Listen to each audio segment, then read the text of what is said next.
Selamat datang di video infografis materi adaptif terkait dengan penerapan perilaku adaptif dalam menjalankan tugas dan fungsi di lingkungan kerja. Apa yang sedang terjadi dan mengapa adaptif atau perilaku-perilaku adaptif sangat dibutuhkan di zaman sekarang. Kita sedang dalam situasi VUCA. Teori ini merupakan teori yang dikembangkan oleh US Army War College pada tahun 1987 setelah Amerika Serikat mengalami ketidakpastian atau ketidakberuntungan pada Perang Dingin yang terjadi pada tahun tersebut.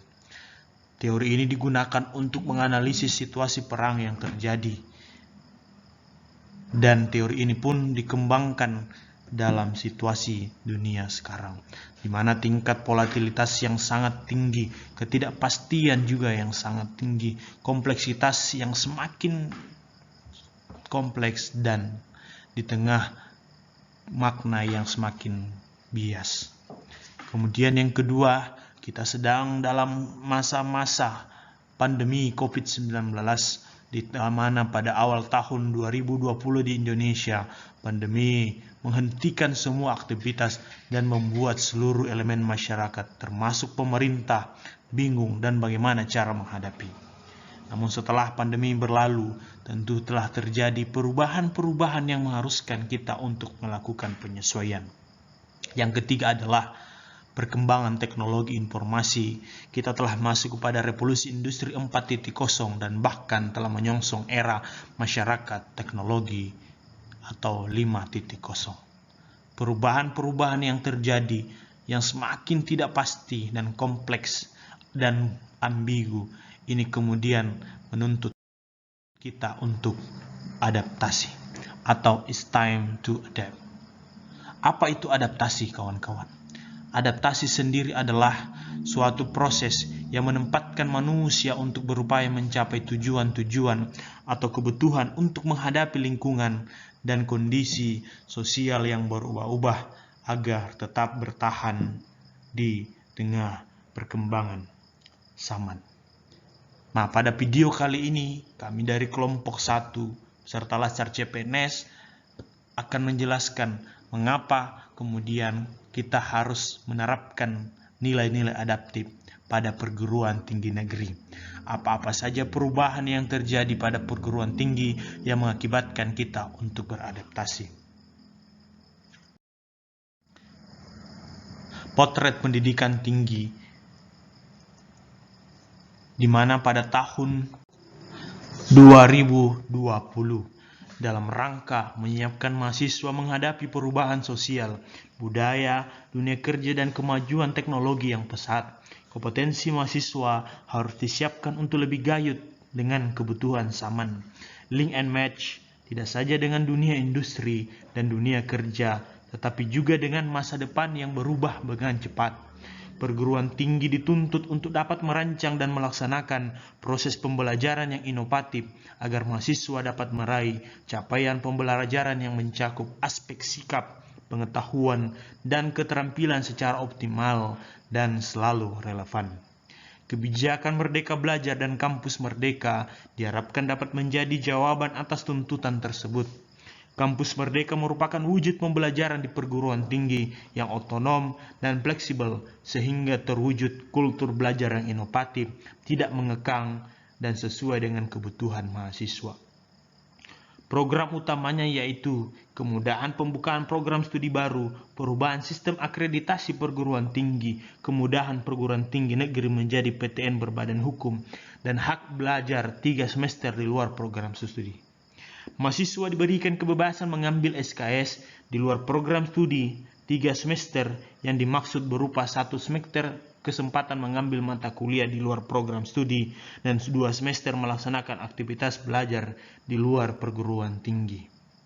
Proses pembelajaran dalam kampus Merdeka merupakan salah satu perwujudan pembelajaran yang berpusat pada mahasiswa, student center learning, yang sangat esensial. Pembelajaran dalam kampus Merdeka Merdeka memberikan tantangan dan kesempatan untuk pengembangan inovasi, kreativitas, dan kapasitas serta kepribadian dan kebutuhan mahasiswa dan pengembangan kemandirian dalam mencari dan menemukan pengetahuan melalui kenyataan dan dinamika lapangan seperti persyaratan kemampuan, permasalahan real, interaksi sosial, kolaborasi, manajemen diri, dan tuntutan kinerja. Target dan pencapaian melalui program Merdeka Belajar dirancang untuk diimplementasikan dengan baik, maka hard dan soft skill mahasiswa akan terbentuk dengan kuat. Kebijakan Merdeka Belajar mewajibkan dan mengharuskan kita sebagai tenaga pendidik atau seorang dosen untuk beradaptasi dengan perubahan-perubahan yang ada. Kita harus beradaptasi dengan Merdeka Belajar Kampus Merdeka. Apa-apa saja yang ada di program Merdeka Belajar Kampus Merdeka. Yang pertama adalah pertukaran pelajar. Mahasiswa diberikan kewenangan, kebebasan untuk memilih di mana dia akan belajar, kampus mana dia akan memperoleh ilmu pengetahuan selama 1 semester penuh. Yang kedua adalah magang atau praktik kerja. Mahasiswa diberikan kebebasan untuk melakukan magang atau praktik kerja di perusahaan, NGO, atau organisasi-organisasi lainnya. Yang diharapkan mahasiswa dapat memperoleh pengetahuan dan pengalaman di dunia nyata. Yang ketiga ada mengajar di sekolah. Mahasiswa diberikan kebebasan dan diharapkan mampu untuk mengajar di sekolah-sekolah pendidikan, baik itu pendidikan dasar dan pendidikan menengah. Yang keempat adalah bagi mahasiswa yang memiliki minat dan kemampuan riset, maka mereka mampu memilih untuk mengambil pilihan kampus Merdeka Belajar adalah penelitian dan riset. Yang kelima adalah proyek kemanusiaan. Mahasiswa-mahasiswa yang memiliki minat di bidang kemahasiswaan dimungkinkan untuk ikut dalam program kemahasiswaan dimanapun itu dan kapanpun itu, dan bisa dikonversi kepada beberapa mata kuliah yang akan diemban. Yang keenam adalah kegiatan wirausaha. Dalam rangka memajukan Indonesia sebagai negara yang tangguh, kegiatan wirausaha dimungkinkan untuk dipilih oleh mahasiswa dalam mengembangkan kemampuan berwirausaha. Dan diharapkan ketika selesai mereka mampu menjadi entrepreneur yang tangguh dan mampu membuka lapangan usaha. Yang keenam, studi atau proyek independen. Dan yang kedelapan adalah membangun desa atau kembali ke desa. Mahasiswa diharapkan mampu melakukan pembangunan dan pemberdayaan masyarakat pada lingkungan pemerintah atau wilayah pedesaan. Dalam memahami adaptif, tentunya kita perlu tahu apa itu adaptif. Adaptif adalah kemampuan atau kecenderungan untuk menyesuaikan diri pada situasi yang berbeda.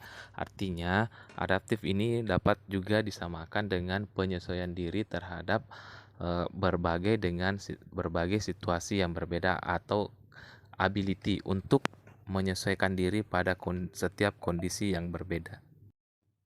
Sebagai seorang dosen, kita dituntut untuk selalu melakukan kreativitas dan inovasi, khususnya dalam hal melakukan pengajaran, sehingga nantinya mahasiswa dapat menerima pengajaran atau menerima materi yang diajarkan itu dapat diterima dengan baik. Dan karena tanpa adanya kreativitas dan inovasi, maka akan sulit untuk mentransfer ilmu kepada mahasiswa, khususnya pada mahasiswa-mahasiswa milenial pada saat ini, yang dimana dalam kesehariannya menggunakan teknologi dan informasi atau sosial media dalam hal melakukan kegiatannya ya. Hampir semua kegiatan dari masa sekarang itu menggunakan sosial media. Oleh karena itu, kita sebagai dosen juga harus mempergunakan sosial media, baik itu misalnya Instagram atau YouTube, atau bisa juga dengan Facebook,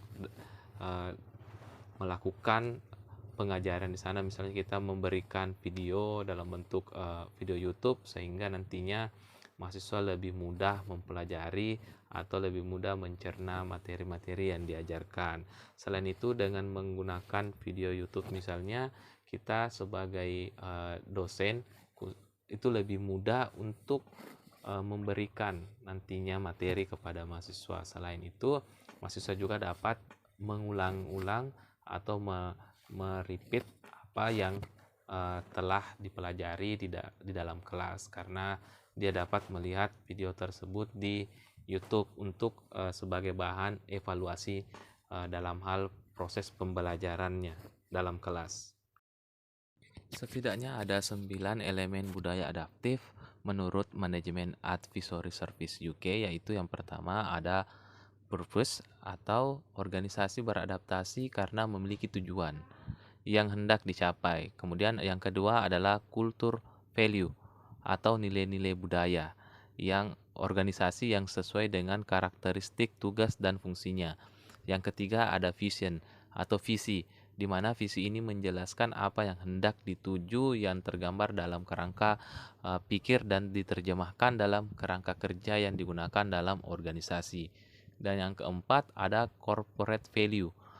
Nah, kok seperti halnya nilai budaya organisasi, maka nilai-nilai korporat juga menjadi dasar fondasi penting untuk membangun budaya adaptif dalam organisasi. Yang kelima adalah corporate strategy. Maksudnya di sini adalah corporate strategy ini yang dimaksud adalah visi dan nilai atau value menjadi landasan untuk dibangunnya strategi-strategi yang lebih operasional. 6. Struktur. Struktur menjadi penting dalam mendukung budaya adaptif dapat diterapkan di organisasi, karena tanpa dukungan struktur akan sulit budaya adaptif dapat berkembang dan tumbuh di sebuah organisasi. 7. Problem solving. Nah, budaya adaptif ditujukan untuk menyelesaikan persoalan yang timbul dalam organisasi, bukan hanya sekedar untuk mengadaptasi perubahan, tapi penyelesaian masalah harus menjadi tujuan besar dari proses adaptasi yang dilakukan oleh organisasi. Kedelapan, partnership working atau partner dalam bekerja. Ini juga memiliki peran penguatan budaya adaptif, karena dengan partner dalam bekerja, maka organisasi dapat belajar bermitra dan saling menguatkan dalam penerapan budaya adaptif. Rule atau aturan. Aturan main juga menjadi salah satu kerangka kerja dalam budaya adaptif yang penting dan tidak bisa dihindari. Kenapa masuk ke dalam yang sangat penting ya dan tidak dihindari? Karena sebagian dari formalitas lingkungan internal maupun eksternal organisasi. Jadi hal ini tidak terlepas dari bagaimana organisasi membawakan karakter dalam pelaksanaan tugas dan fungsinya. Selanjutnya pembahasan mengenai panduan perilaku adaptif. Salah satu praktik perilaku adaptif adalah dalam hal menyikapi lingkungan yang bercirikan ancaman VUCA. Johansen 2012 mengusulkan kerangka kerja yang dapat digunakan untuk menanggapi ancaman VUCA, yang disebut PRIME, yaitu Vision, Understanding, Clarity, dan Agility. Johansen menyarankan pemimpin organisasi melakukan hal berikut. Pertama, hadapi volatility dengan vision. Terima dan rangkul perubahan sebagai bagian dari lingkungan kerja yang konstan dan tidak dapat diprediksi. Perubahan merupakan keniscayaan. Oleh karena itu, perubahan tidak untuk dilawan, tetapi perlu diterima dan dirangkul agar menunjang kinerja organisasi. Yang kedua, hadapi uncertainty dengan understanding. Berhenti sejenak untuk mendengarkan dan melihat di sekeliling kita.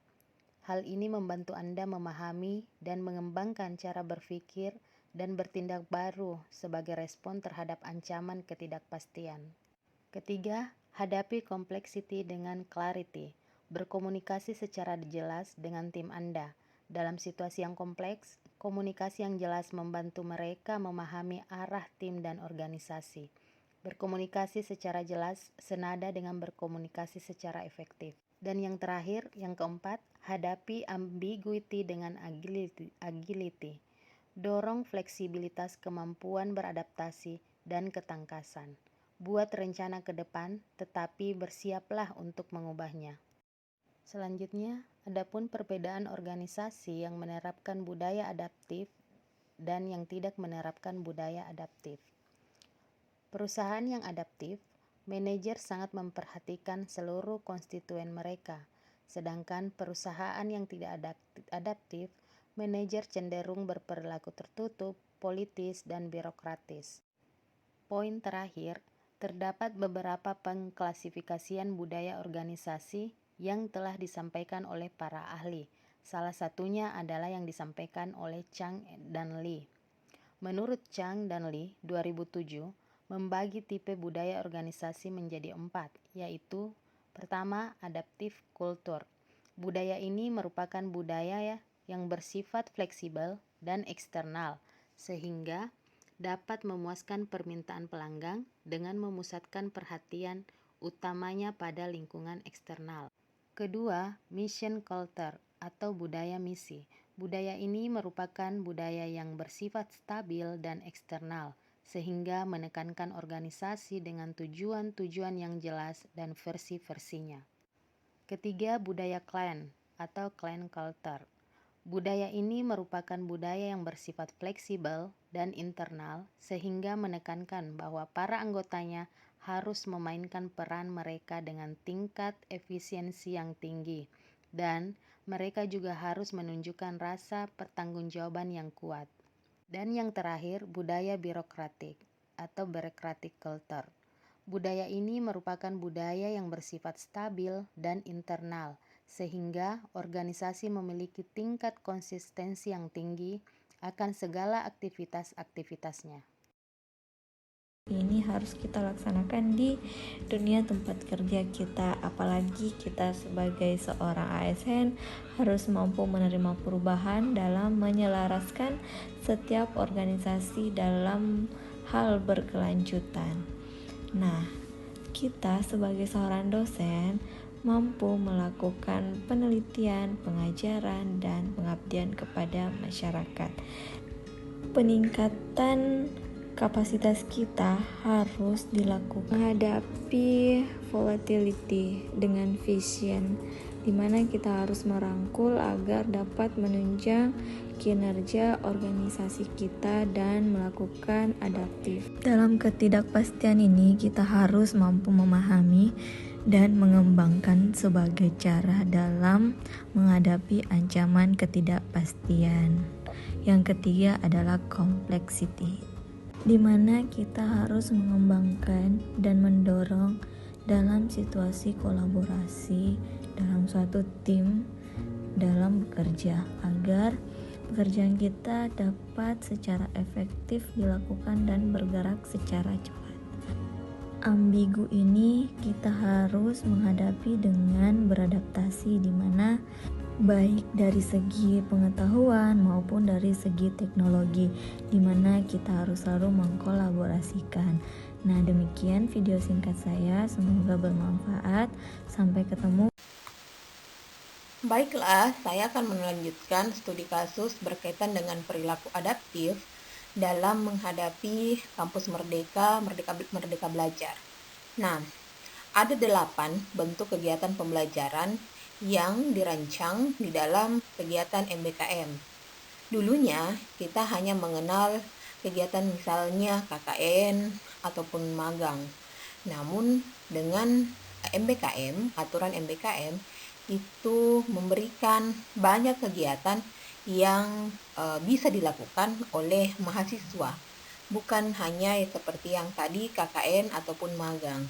Nah, kegiatan-kegiatan ini sangat membutuhkan sikap yang adaptif. Artinya, mahasiswa ataupun dosen perlu beradaptasi dengan dunia luar atau lingkungan luar yang kemudian membantu dalam penyelenggaraan kegiatan Kampus Merdeka Belajar. Nah, kegiatan-kegiatan tersebut, misalnya yang pertama adalah pertukaran pelajar. Pertukaran pelajar ini tentu sangat membutuhkan perilaku yang adaptif. Perilaku adaptif oleh pelajar misalnya ketika mahasiswa di Unsulbar dari Majene ingin melakukan pertukaran pelajar ke Universitas Brawijaya misalnya. Otomatis perilaku adaptasi yang dibutuhkan oleh mahasiswa dari Unsulbar itu sangat besar. mulai dari bagaimana mengenal lingkungannya, mengenal karakter orang-orang yang ada di sekitarnya, dan lain-lain sebagainya. Nah, selanjutnya lagi saya contohkan misalnya pada kegiatan magang atau praktik kerja, di mana mahasiswa yang selama ini duduk di dalam ruang kelas itu keluar ya ke tempat kerja, baik itu pemerintahan ataupun swasta ya, untuk bagaimana kemudian mengaplikasikan ilmu yang mereka punya, sehingga ada ruang-ruang pertukaran pengetahuan di dalamnya. Salah satunya lagi adalah mahasiswa ini dituntut untuk mampu misalnya melakukan kegiatan asistensi mengajar di satuan pendidikan. Ini dilakukan misalnya mengajar di SMP ataupun SMA atau SMK. Hal ini perlu tentu sangat membutuhkan perilaku adaptif. Karena apa? Mereka yang selama ini menghadapi teman-temannya di ruang kuliah akan menghadapi orang-orang yang ada usianya di bawah mereka dan memberikan pelajaran, pengajaran berkaitan dengan apa yang mereka butuhkan di ruang kelas.